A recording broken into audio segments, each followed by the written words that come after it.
On the Level podcast, your Masonic podcast. Join the hosts Billy McIntyre and Sam Earl Sedgey as they delve into the world of Freemasonry. Welcome to yet another episode of On the Level podcast, and with me is the one and only, the man himself, Billy McIntyre. How are you, Billy? We are ready to have a fantastic interview this time. This has been one of our best ones so far. I think everybody's going to enjoy this.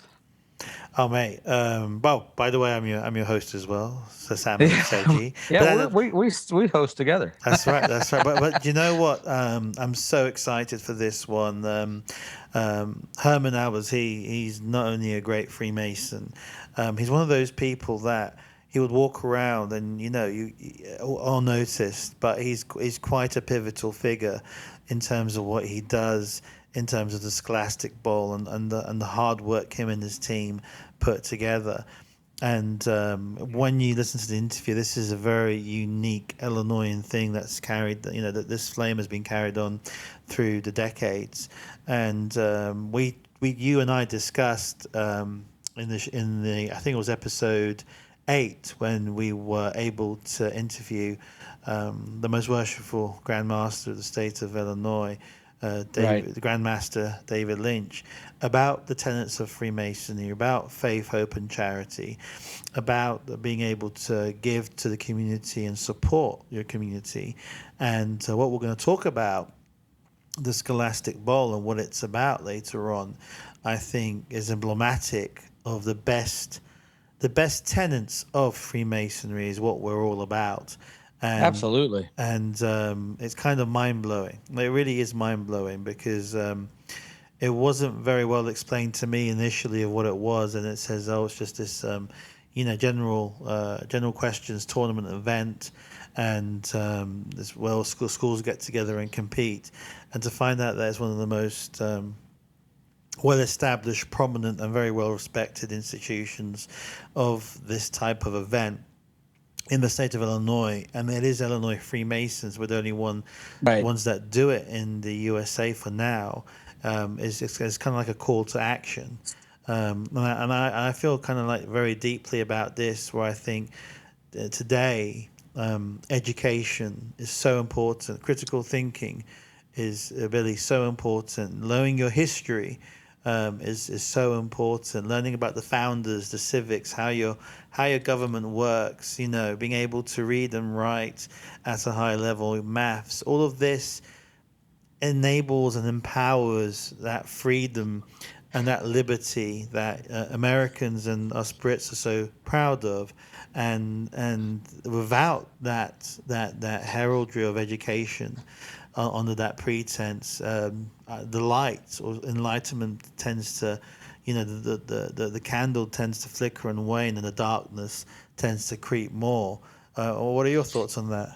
Well, back to what you said to begin with, I would guess in Illinois, 3/4 of the people don't even understand what this is. So I really hope that, for the people listening from Illinois, you'll learn a lot from this, and from people around the world, especially the non-Masons. This is just like Sam said, this is another example of how the Masons are helping people behind the scenes. People don't even know what's going on, but there's a lot of work that goes into it, a lot of money goes into it, and it costs the kids nothing. It's just another way that we're looking out for the future.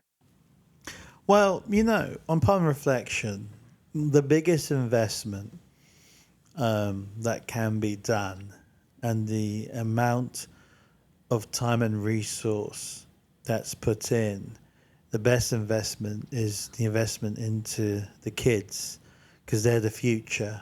And personally, I think education, in terms of high education, really, making sure kids are extremely literate at their age, and they know their mathematics, and they also understand history, consequences, morality, ethics.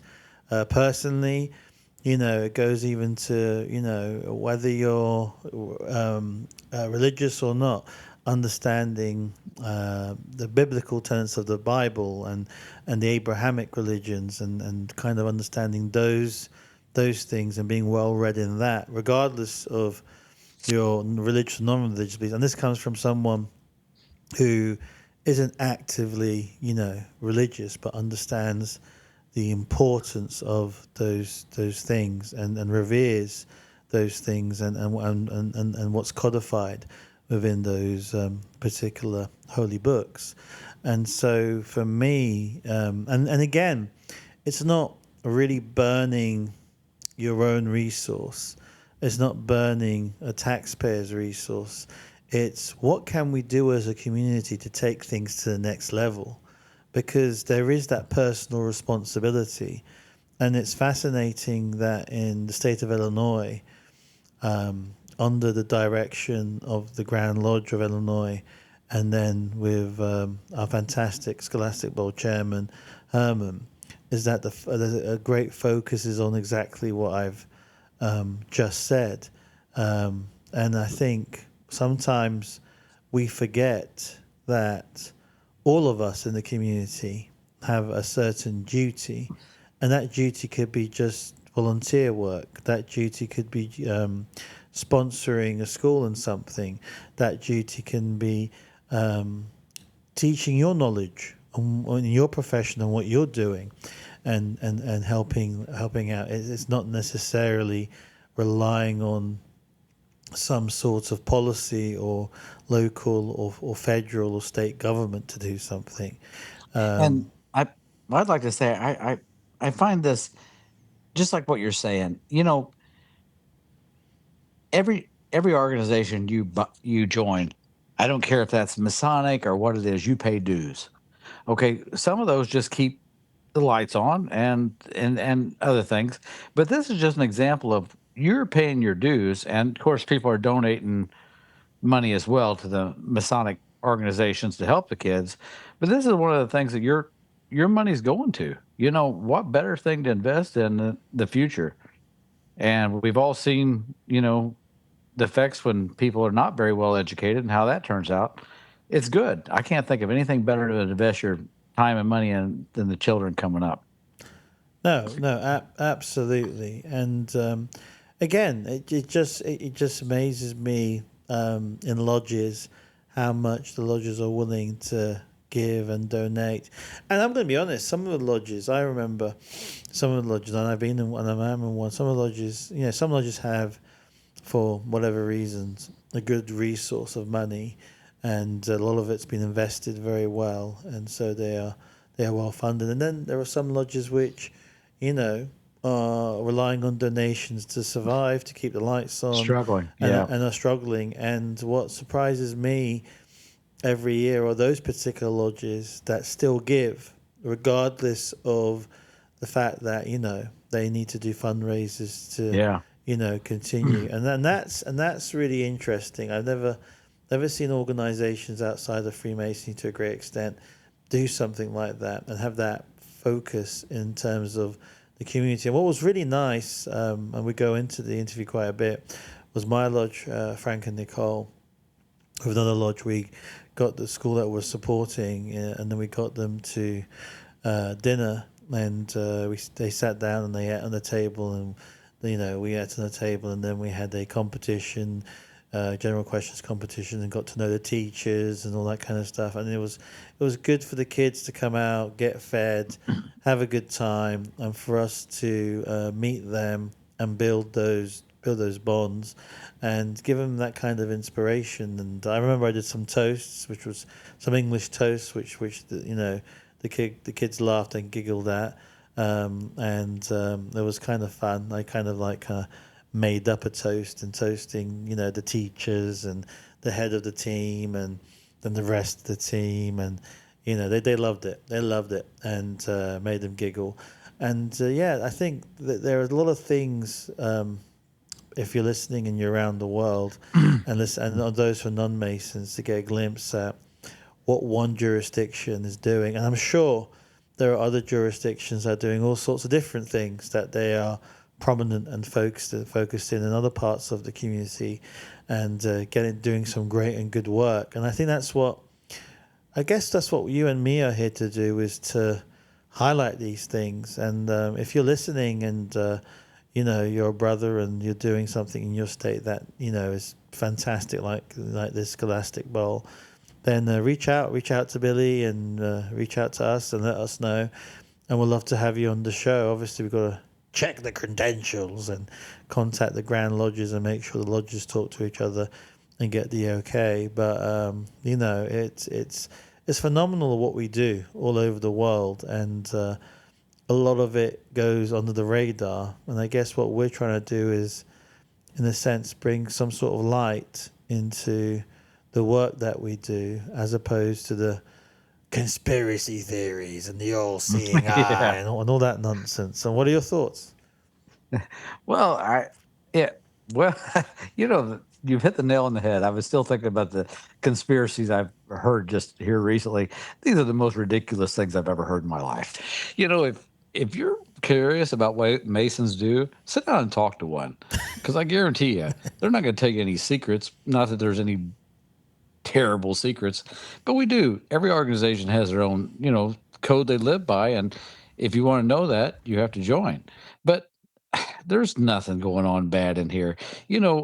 For us we can't even open a meeting without having the Holy Bible open. And if I don't tell you, well, I don't know any devil worshippers that probably do that. Of course, I don't know many, but I just would assume that wouldn't be what happens. If you like what we're doing here, share it with your friends. Tell them about this Scholastic Bowl. Show them some of the stuff we're doing. And we'll do our best to dispel this ridiculous stuff, and just hang with us and like it and share it, please. Absolutely, and there's some history as well, and I think this is a great time to get into American history, because I know, Billy, you want to look into and discuss a lot of American Freemasonic history, which is absolutely amazing. And if you go to Grapevine, Texas, and you happen to be a brother, and you happen to go to the Grapevine, Texas Lodge, which I was honored to go and visit my brethren there. So hello, brethren from Grapevine, Texas. They have a small museum. And so I had the privilege of spending time in that museum and being in their lodge. And in that museum, they have they have a copy of some of the very first schematics and the architecture of the very, very first lodges of all across America. And some of that design still holds today, especially with a lot of the old lodges. And so the lodges in America used to be 2 floors. You'll have, and that's still the case in a lot of places in America. And the 2 floors were compromised that the ground floor would be kind of like the dinner hall, the place where they would meet and greet and eat food. And the top floor was the temple. Mm-hmm. Now, what was really interesting in the 1800s is that the first schools, U.S. schools for education, were actually in Masonic lodges. And the way we know that is if you take all the original schools in U.S. history and you take their building schematics, it's identical to the schematic of a Masonic lodge. And so what would happen is that the kids would go downstairs and do their daily learnings and were not allowed to go to the temple, which was upstairs. They were forbidden. And so one question is, why would you do that? Well, all the carpenters, the clerks, the lawyers, the bankers, the craftsmen, the railroad builders, the soldiers, the officers, the sheriffs, they're all Masons. And back then, the teachers were men, predominantly. And so it was the Masons. I remember there was an anti-Masonic. Masonry was so prolific in the United States of America in the 1800s that there was actually a national anti-Masonic party, political party, in the United States of America. That's a fact. Go look that up. And so the Masons were able to push Congress to create the first state schools, because it got to a point where the Masons, us Freemasons, our predecessors, could not cope with the demand of what they started. And so it moved from the Masonic lodges, where if you go to all the original schools and you check their architecture schematics, which are identical to how all the old lodges were built, is that's where the first schools were at, and no one really realized that. And that kind of information is left dead in places and not really talked about. And you imagine the fact that it was Freemasons that were pioneers of the education system, and then pushed it to become state schools so everyone can have access to that education, to bring that enlightenment. And that went down really well. And I hope. And here's the thing: let's not talk politics, let's not talk religion, but let's just talk stats. America is 33rd right now in the poll of greatest nations in terms of the education. Now that's maybe an old statistic; it's maybe 39th, it may be actually a lot less. And then there's a lot, and same thing in England. And I think we've lost our ways, and I think we need to get back to basics. And the reason why I like the Scholastic Bowl so much is the focus, is that ancient focus of what our ancestors had, especially in the United States of America. And then, for example, in Dublin, there was a Masonic school. They've closed it, I think a decade or two ago, but they had a Masonic school. So education for Masons and giving children and kids that standard of education that's needed to give them that critical thinking, the understanding of history, the sciences, the liberal arts, and then thus increase their life chances in the world and having a better life, and then not being fooled or brainwashed by, the tenets of history. If you look at World War II, and youth's been completely brainwashed by certain extreme political ideologies.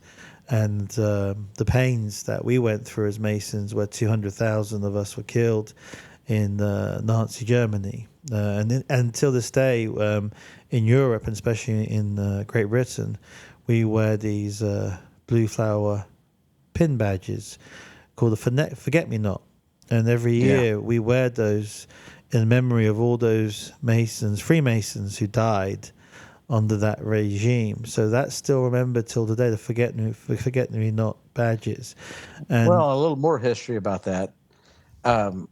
When that started, when Hitler was persecuting the Freemasons, maybe not to the degree that the Jewish people were persecuted, but he didn't want them around, and he was wiping them out and killing them. And so they wanted a way to recognize herself. Well, when I dug into this, because I love World War II history and stuff, that happened to be Hitler's favorite flower. And so the Freemasons, always being a little bit clever, they thought, we're going to wear these on our lapel pin. Well, the Nazis thought they were doing it in honor of Hitler, when all along they were just recognizing each other as Freemasons by wearing them. that's right. That's right. So they can recognize each other under the prejudice and the witch hunt of the Freemasons under Nazi Germany rule. That's just fascinating. It's fascinating. And when we go all the way back to the Knights Templars, and how well educated and how well read they were in terms of not only the arts of war but philosophy, Latin, the written word, and some of the liberal arts, and something that Masons are very passionate about, and it's even codified to a great extent in the ritual. It just goes to show how important being educated, understanding the world, understanding your surroundings, understanding your history. How can you be in the present if you don't know your history?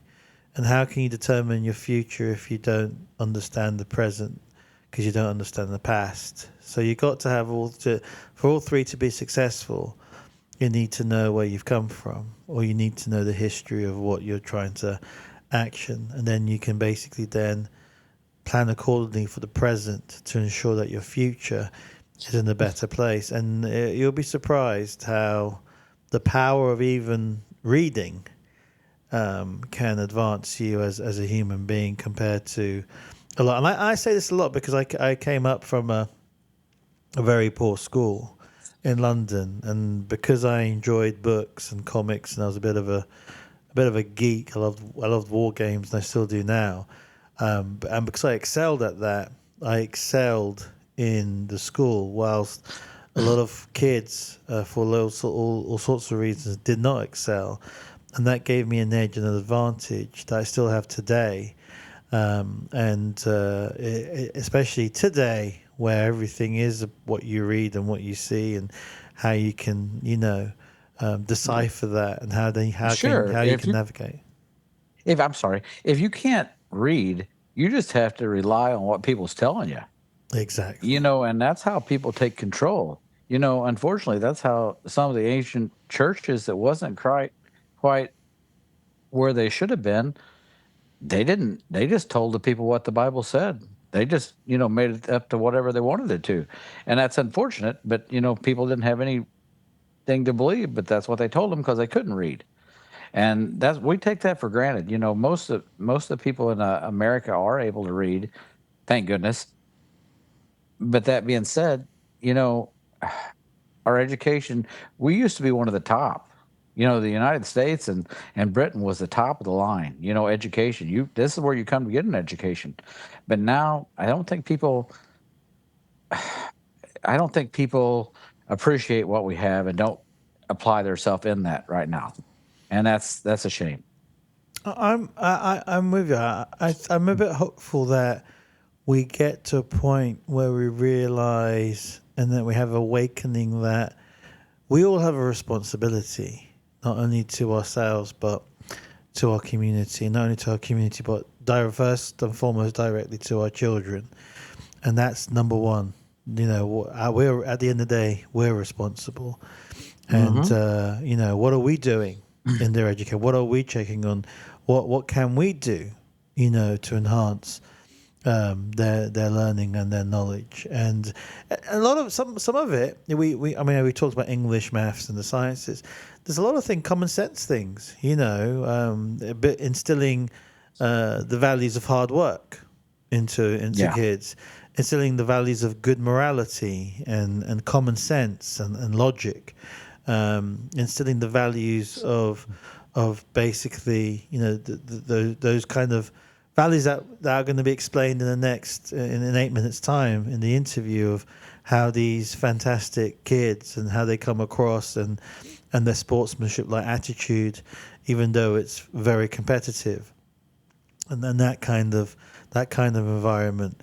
And so we're in exciting times where things are happening, and we can only but hope, and I think hope is the best word to put it, because that gives us strength that we can do better.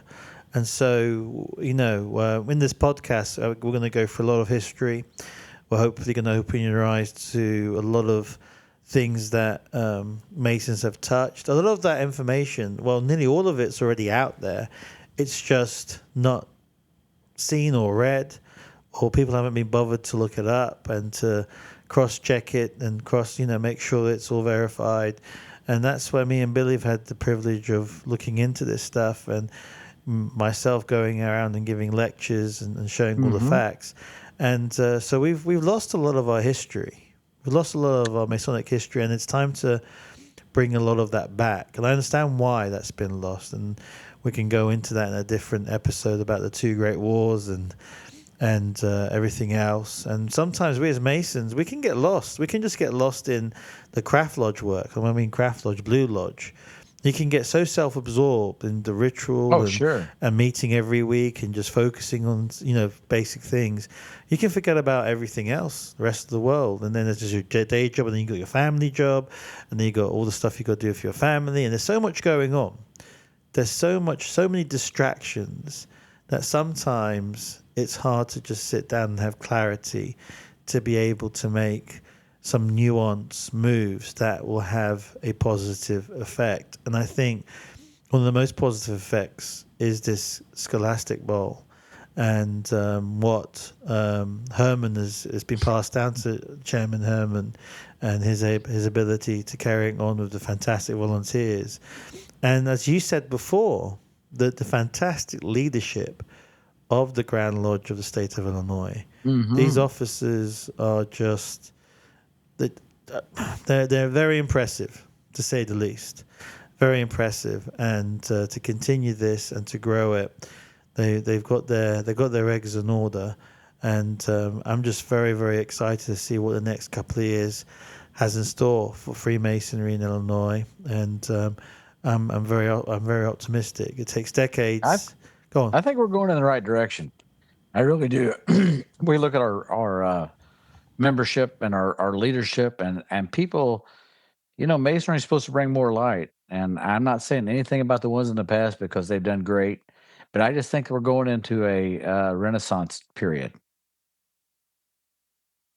No, absolutely agree. And without further ado, because this was a bit of a long interview, it went beyond our 30-minute mark. It went into like 44 minutes.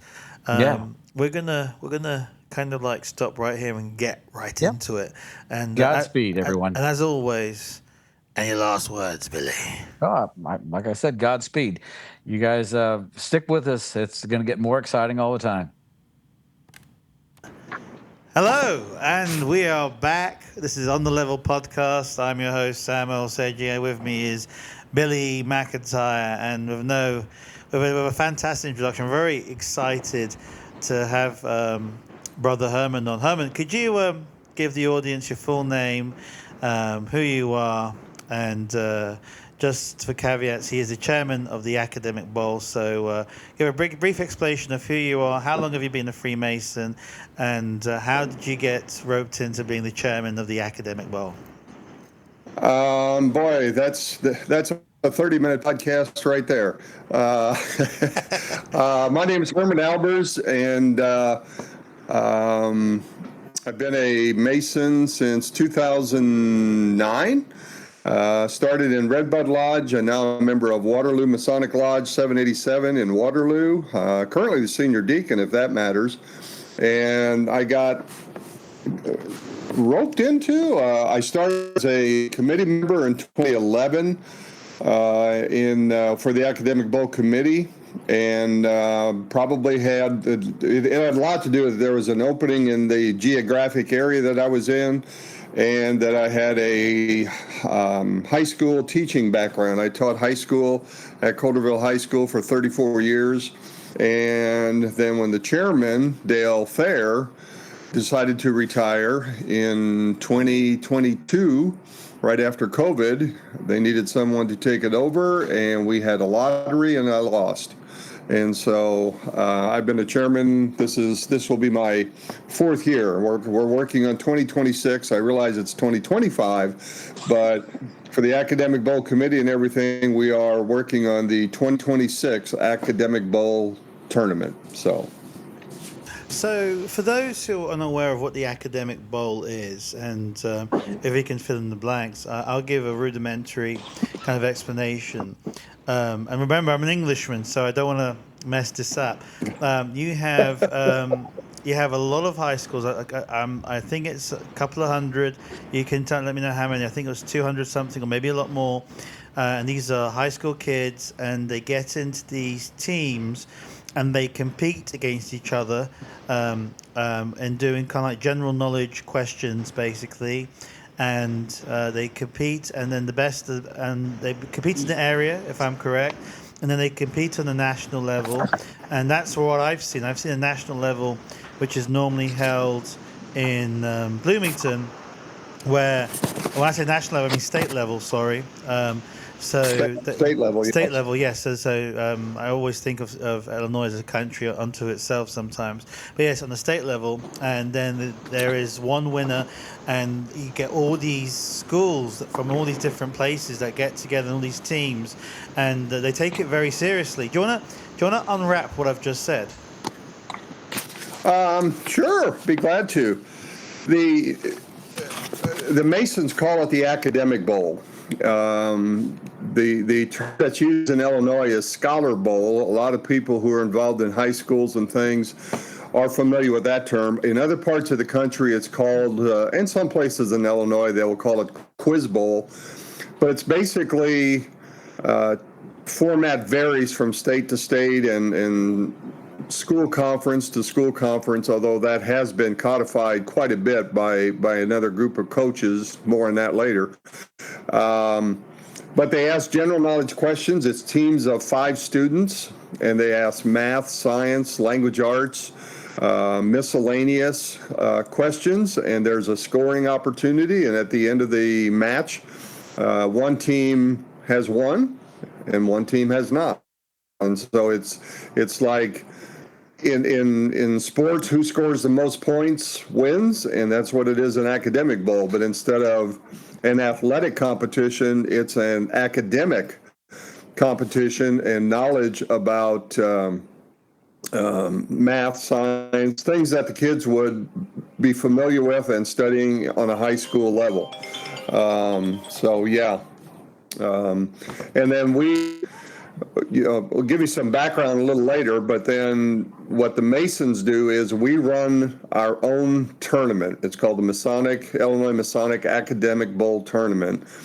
And there are, hundreds of these that are held throughout the state by schools. They're invitational, but ours is the one that we're talking about here. It is completely under the auspices of the Grand Lodge. They pay for everything, etc. And competition is good. And we have 2 tournaments. We have a sectional that is held in 34 different areas throughout the state of Illinois. Wow. From Galena to Cobden, from Sandwich to Chester, however you want to put it. And the winner of those advanced to our state tournament, which has in the most recent years been in Bloomington, has not always been in Bloomington, but has been in Bloomington now 5-6 years. They do a great job, Bloomington High School. Tom Watterson is a coach there. And we crowned a state champion in 3 different classes. So, yeah. Well, I'd like to say, and no one's accused me of being a quiz kid, that's for sure. But as far as these being common questions, that's a flat out lie. There ain't nobody can answer these questions. These kids pop these things off like they're nothing. If you ever worry about your future, just go watch one of these and you'll think, yeah, there's some smart kids left.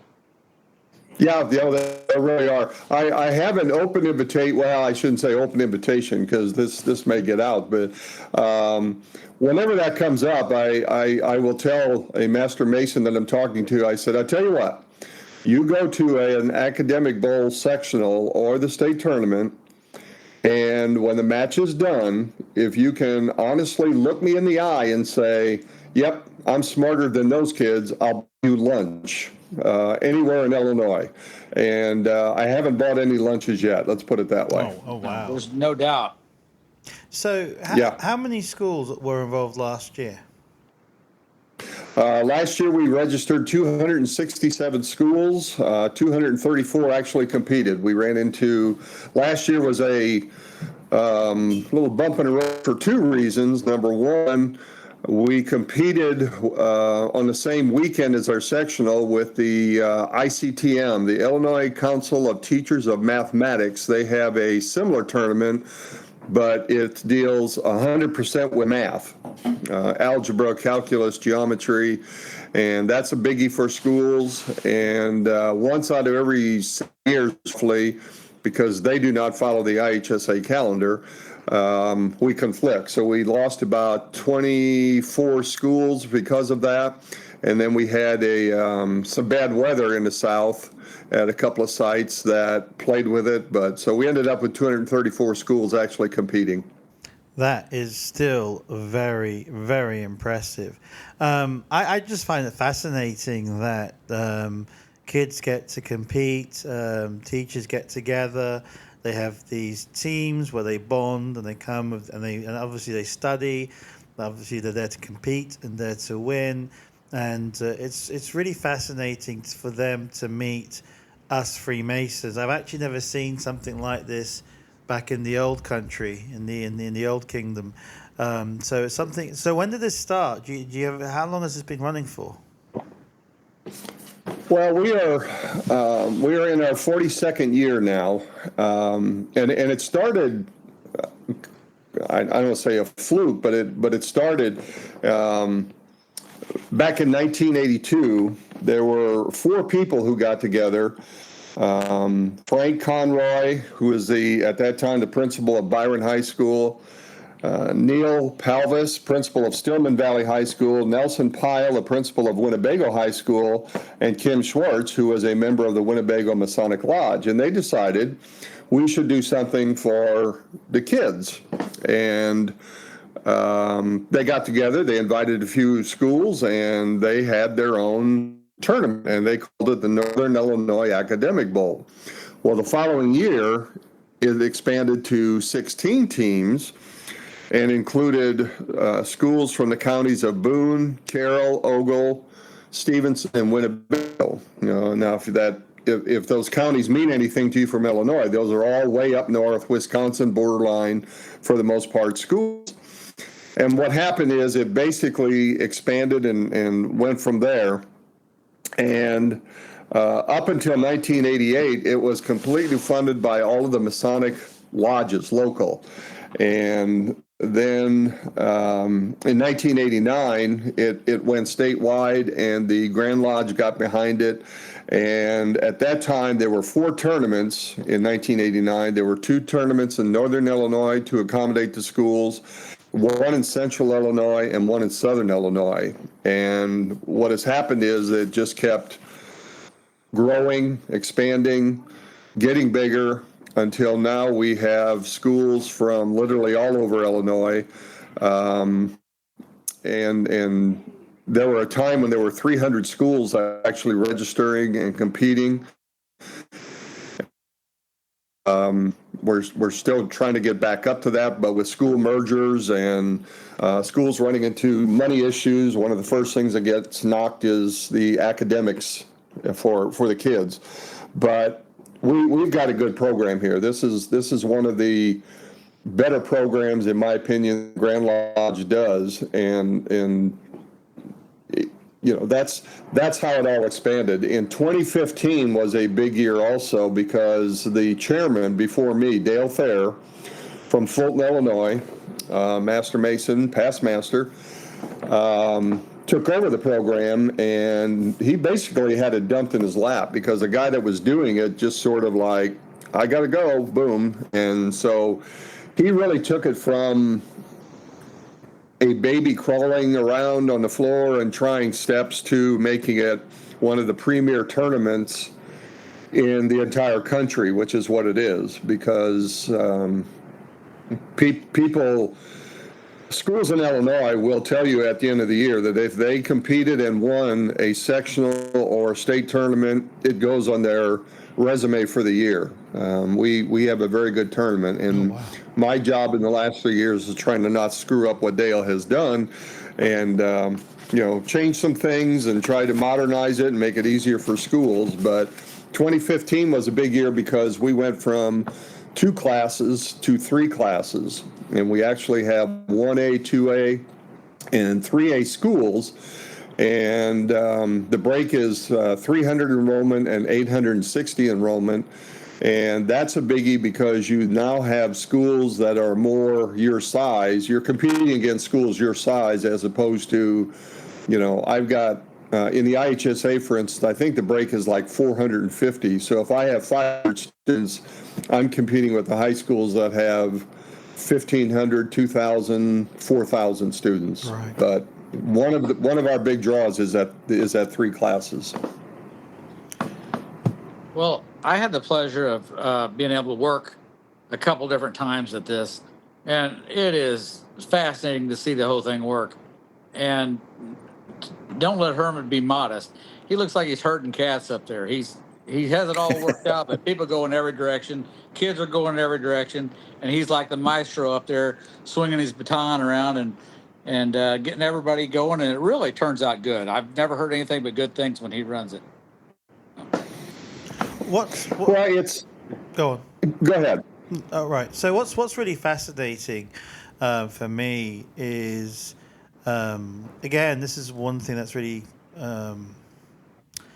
surprises me in Freemasonries, is what we Masons do for the wider community. And if there's anything that we can do, is something like this, which is phenomenal. I've been there twice now, and was blown away both times.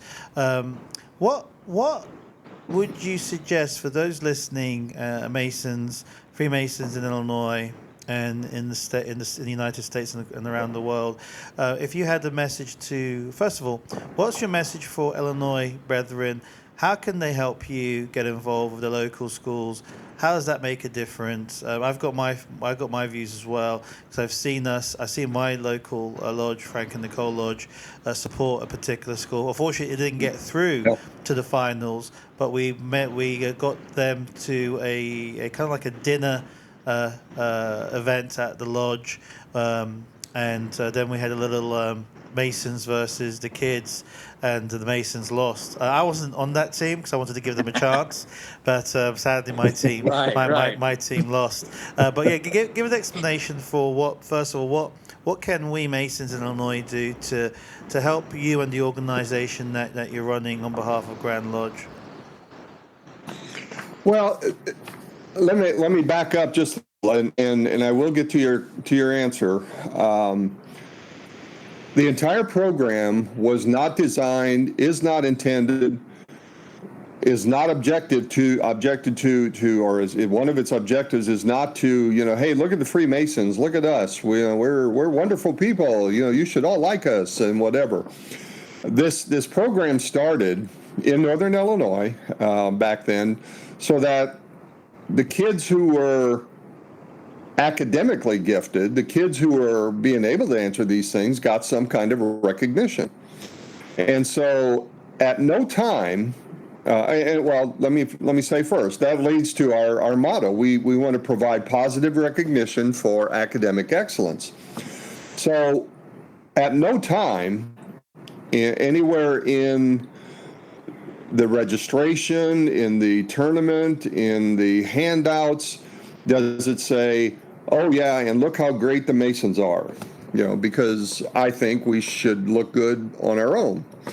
So, some people say, oh, this is a great thing. We should be handing out petitions, either for, Blue Lodge or Eastern Star to every student who walks through the door. And no, that's not what this is, and we don't do that.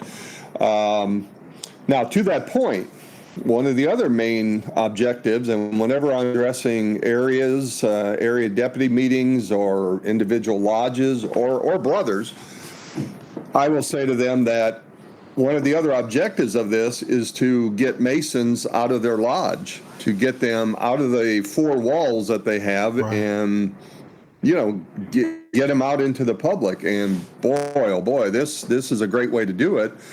Because the other thing we want Masons and the local lodge to do is we want them to sponsor a school, but we also want them to work up a relationship. We want you to, know the coach, know the principal, superintendent, if it's, a small school or the same person. We want you to go to the sectional, watch the team compete, win, lose, or draw. We want you to recognize them with a certificate or a meal, and that could be something as easy as, we ordered pizza from the local pizza place and have a small dinner for them, just to show that, win, lose, or draw, the Masons appreciate what you do, and we appreciate the youth, and we appreciate the teacher, and we appreciate the principal and the people and the parents who make sure the kids are up at 5 o'clock in the morning to get to an academic program.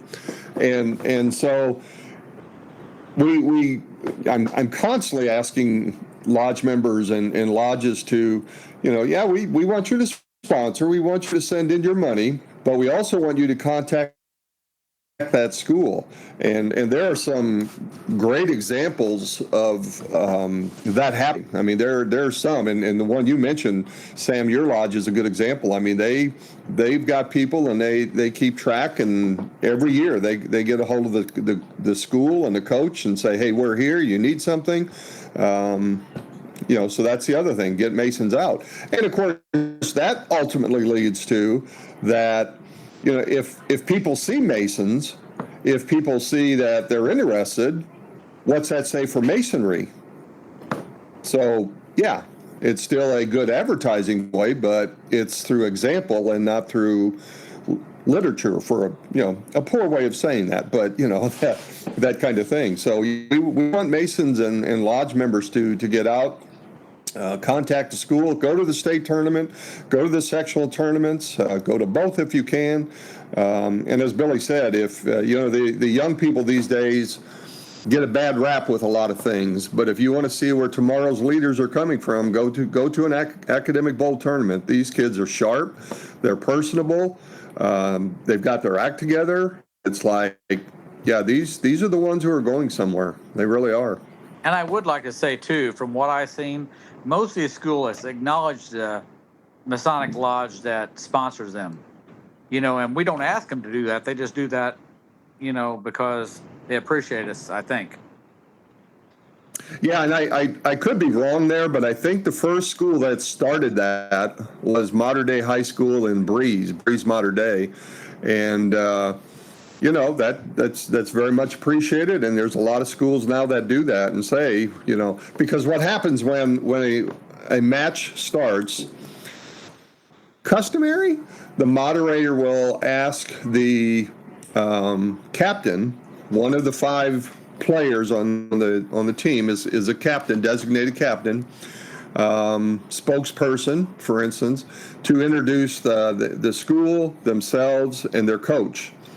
And so they do that, and what has become kind of neat, as Billy referred to, is that they will also mention what lodge they are sponsored by. And unfortunately, we have a lot of schools that are not sponsored by a lodge, and they can't say that. But yeah, it's become, and again, yeah, we want your money, but we also want you to sponsor. We want you to work up a relationship with that. No, absolutely. Yeah. I mean, I'm just flooded with memories of just this year and how much fun I had. I mean, I was honored to be a scoreskeeper. May I say, a very good scoreskeeper, but I retired and became emeritus fairly soon after the scorekeeping was done.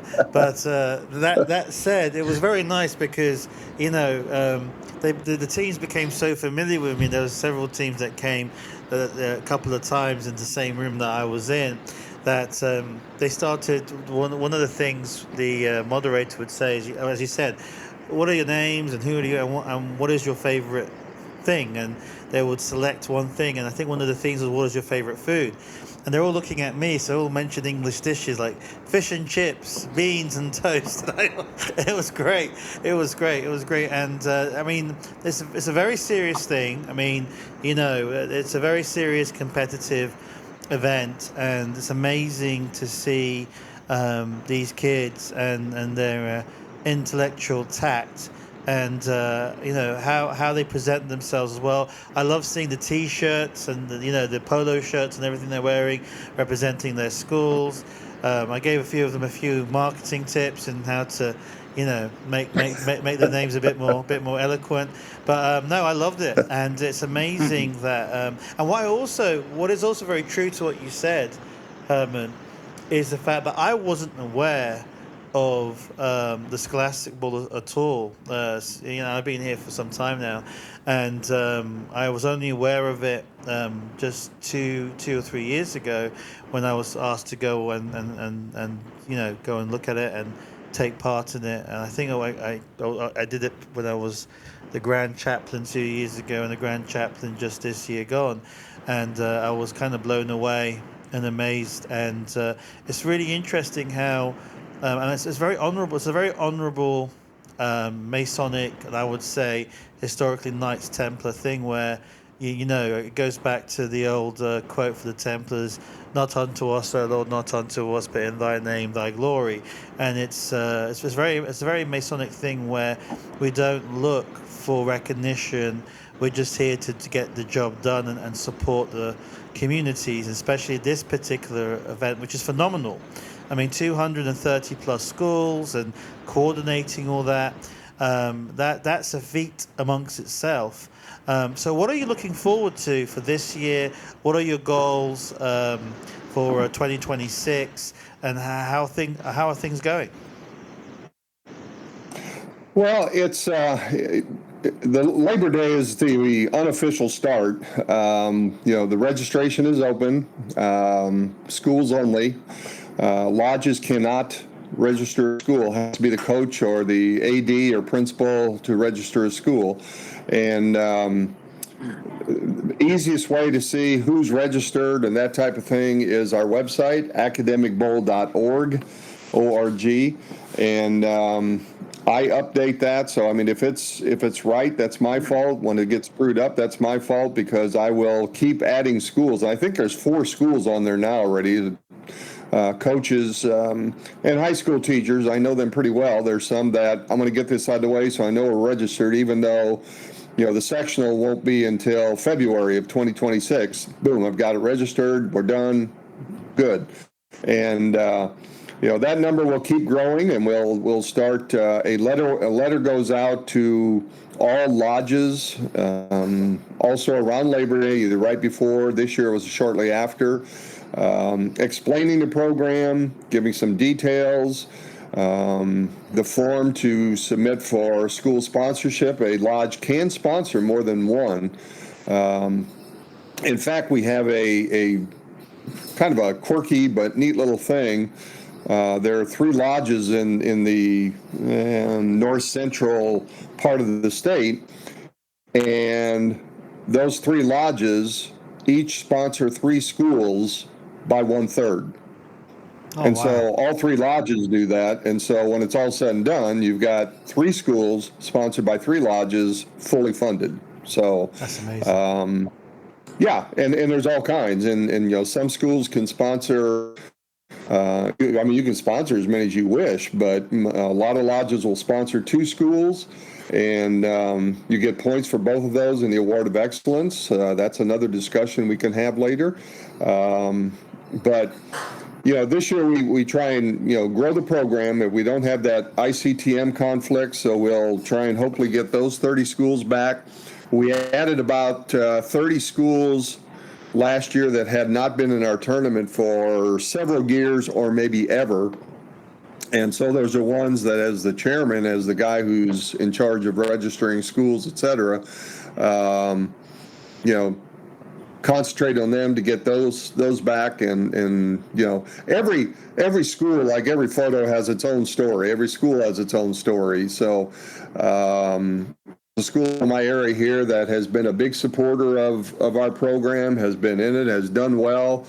The teacher who is doing that program retired 2 years, and the new coach can't get enough people to field the team. So you go with the ebbs and flows. And, this year, hopefully we're looking for more schools and keep the program growing and that type of thing. The other thing is that I have committee members under me appointed by the Grand Master who in all parts of the state, and they are given a list of lodges, and they are to visit those lodges and try and get lodges, answer questions, see if they want to sponsor, what schools they could, and they coordinate that with Perry Oliver or myself, and we work to try and get as many sponsorships as we can from lodges. But also needs to be emphasized, a school does not have to have a lodge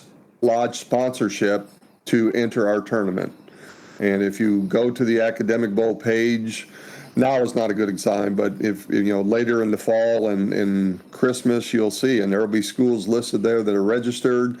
Put the date that they registered, and lodge sponsors will be blank. So, you do not have to have a lodge sponsor to enter our tournament. And the other thing about our tournament is, other than transportation, it's free. And that's a biggie, because there are some tournaments it costs, I think some of the bigger ones now are $125, $150, $170 per team to enter a tournament. Wow. One time. So the fact that ours is free means that 2 things, actually. It means that you can drop out with no repercussions at any time, which, okay, that happens. but you don't have a lot of resources in your school. You don't have a lot of things that you could, money to deal with, whatever. You can enter our tournament, and all it's going to cost you is getting to the sectional site when that's assigned. So, yeah. Right. I think it's just so important, especially in this era and this age where education and children need that inspiration and something like this to egg them on academically and inquire on a lot of questions, whether it's philosophy, the sciences, the maths, literature, and the arts. And seeing a lot of these kids, looking forward to the Scholastics Bowl, make a whole day out of it. The way the whole event in Bloomington is so professionally run. Everything's done on time. It's like being in a professional outfit where things are just done on the clock, and everyone takes their roles passionately, diligently, and to make sure that the event happens on time. And I've never seen an issue. And everything's very polite, very cordial. Even when the teachers have a question of the moderator, it's usually sorted, and everyone presents themselves in a very gentlemanly fashion. So it's been a big privilege to witness something like this, and I hope this continues, because I think we need more of this, not only in this state but other states in the USA and other parts of the world as well, where even if we kind of as usual, get things done and try to run something like this without recognition, which really is the case, because I wasn't aware that this was Masonic until, I will say, hey, come to this event and look around, and oh yes, we kind of run it, but we don't really mention it, but we're just here for event for the kids, and the amount of time and resource that's put in, and then the option, which is not mandatory, for local lodges to get themselves involved in local community, support the school teams, sponsor the teams. I think personally that's amazing, because sometimes we can be very inward looking, and we have our doors shut, and some places may not do much, and this is a good avenue to get to know the community better. And it's part of our tenets and implements, faith, hope, and charity. So it's doing what we are supposed to be doing. And I think I'm not sure. Are there any other Scholastic Bowls that are run by Freemasons in the U.S., or is Illinois State the only one? Currently, Illinois is the only one. There have been a couple of attempts and inquiries. Your comments there struck a nerve on several levels, Sam. And if I could address this one first. 2019, something like that. Dale Fair, chairman before me, and myself were invited to go to Iowa, because the Iowa Grand Council wanted to start something like this.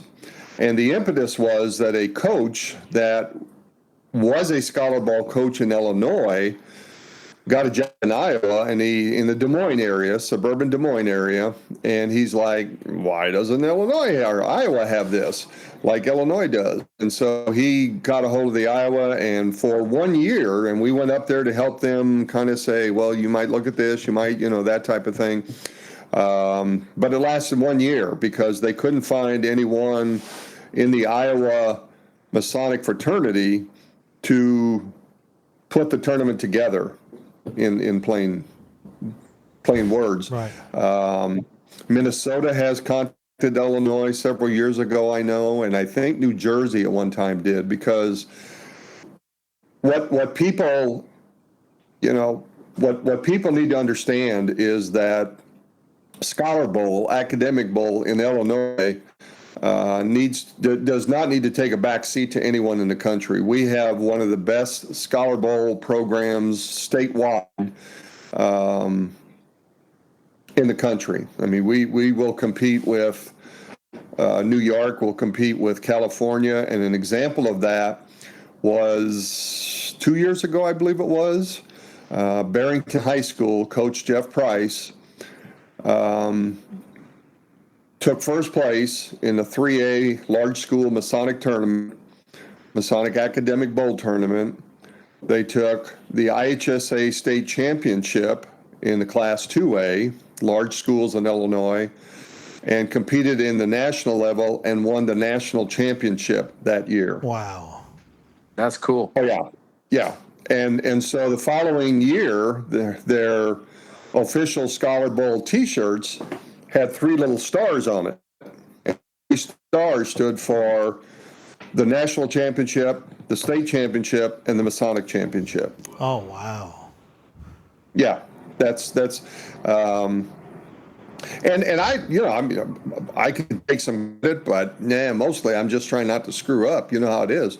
But the big impetus behind this is the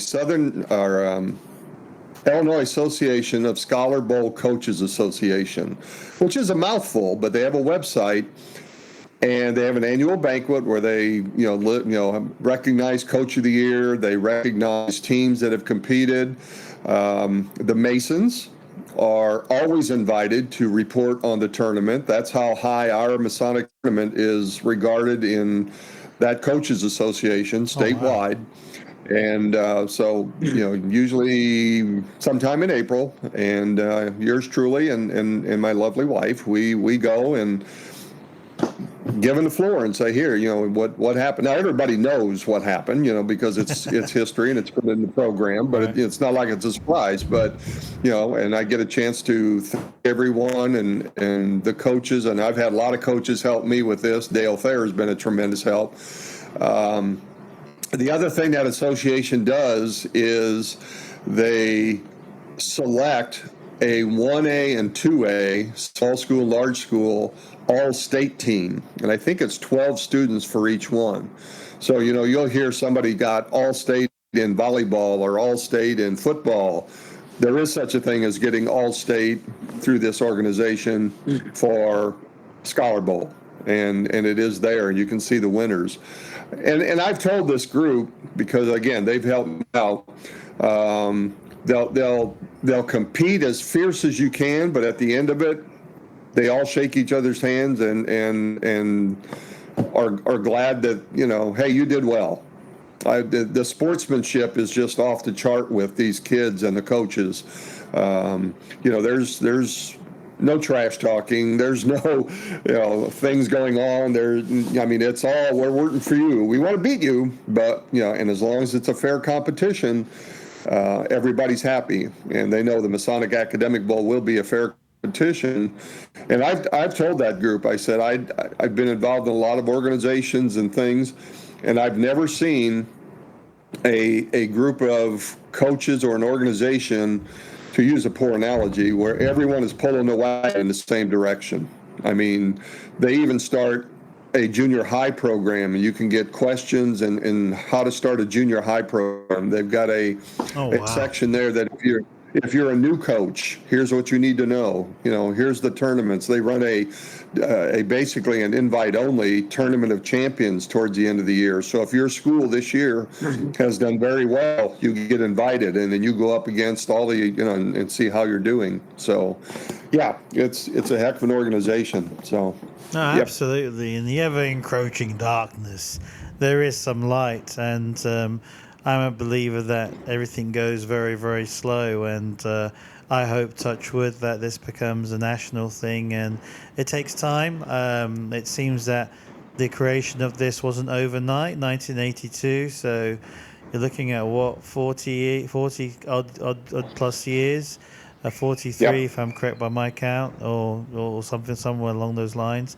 And so, it builds upon generation, and, team after team, and it's now part of it sounds to be one of the great institutions in terms of education in Illinois, where there's an outlet for these gifted kids from all different backgrounds, all different stratospheres, to come and compete and have a great day and meet all wondrous types of people. And the sportsmanship is off the charts. I was looking forward to some blood, and all that kind of stuff, and it never happened. They were absolute, I would say, better than us English in terms of being sportsmen. And and these are young kids, and it's great to see them in action and to see the volunteer force that works to make this happen, and just the heart and the love that's given to this institution that helps all these kids. And I hope in the future, I know it's an easy thing to say than do it, I hope this is emulated slowly. And if you're listening around the world, whether you are other Masonic jurisdictions or lodges or just a teacher and wants to start something like this, well, maybe go to the website, contact the information on the academicbowl.org, and reach out, and I'm sure Herman and team will be happy to advise and help out as much as they can do with any advice that you need. Two things. Billy, any last words? And then Herman, back to you. Any last words as well? Starting off with you, Billy. Well, yeah, I wanted to say, first of all, for the Masons, what Herman said, and Herman really does a good job with this. I mean, he's very humble with what he says, but he is really, working on this year round, because I've seen him doing. And for the Masons should be proud of not only him, but what the Masons are doing out there. And for the non-Masons that's listening to this is just another example of how the Masons do things that you've probably never heard of, because all you hear is the negative stuff about Masons, that the Masons are busy everywhere, and most of it is about charity. Well said. Herman, any last words, sir? Well, I'd be glad to help anyone. I mean, if anybody has any questions, my name and number are on the website. Again, academicbowl.org. A lot of information there. And if you're not familiar with our tournament, there's a couple of FAQs there. There's some things that will answer your questions. We are a very respected tournament, and that's first of all because of our support from the Grand Lodge. The Masons in turn, because I tell people that one of the big things is okay, if you win a sectional, yep, you're going to get a plaque, you're going to get a certificate, the kids are going to get a medallion to the appropriate color, first, second, third, or fourth, in the shape of state of Illinois. But we also give money in forms of scholarship, and that money goes to the program. It goes to the coach. I mean, it's going to the school, but so you get if you win the sectional, you win $400. If you win a state tournament, that's $1,500. Oh, wow. So we're giving away cash. The Masons give away well over $40,000 a year through this program in Illinois. That's amazing.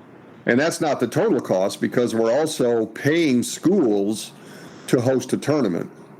And there's other costs involved in things, but I think it is a good tournament. At Bloomington, it can look like it's chaos with 450 students and there are 125, 150 people helping, but I've got a lot of good Masons behind me and helping me, and here's your job, you go do it, and they're reliable guys, and I don't have to worry about the brothers making sure it gets done. So it's part of that, but that the Masons also feed everybody when it's over too. It's not you're done, go home. They have a nice pizza meal or something for them every time. Yeah. And the fact, Illinois Council's been there helping out. Eastern Star has been there the last few years helping out. And I have people, as I go across the state and make presentations, I got people who individuals come up to me, Master Masons, and say, hey, I want to help. What can I do? And I'll get their name, and when a state tournament comes along, and I'll make them a scorekeeper, or being a moderator is a mouthful. That's no pun intended. But yeah, I think it's a good program. It's a great way for Masons to get out of the building and have people see their face and realize that we can do a lot and work up relationships with people. So, and they have done that. I mean, I could give you dozens of examples of Masons who, have gone out and lodges that have raised money so that's, the kids can, pay for the bus and to get to tournaments. So, yeah, it's a good program, and like I said, academicbowl.org, and it's a lot of work. I'm not gonna deny that, but at the same time, when you see the state tournament and those kids and the work they've put into it, it's good to give them some recognition. It really is. Thank you for listening to On the Level podcast, your Masonic podcast. When you are ready, duly and truly prepared, you can always knock on the door.